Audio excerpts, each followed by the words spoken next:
Magandang araw at maligayang pagbabalik dito sa Storyland TV. Mahilig ka bang kumain ng gulay?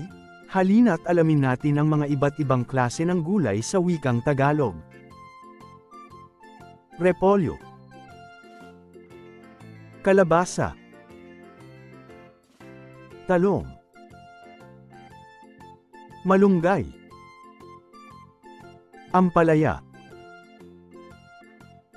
pechay, patatas, okra, sitaw, upo, carrot, labanos, kamote,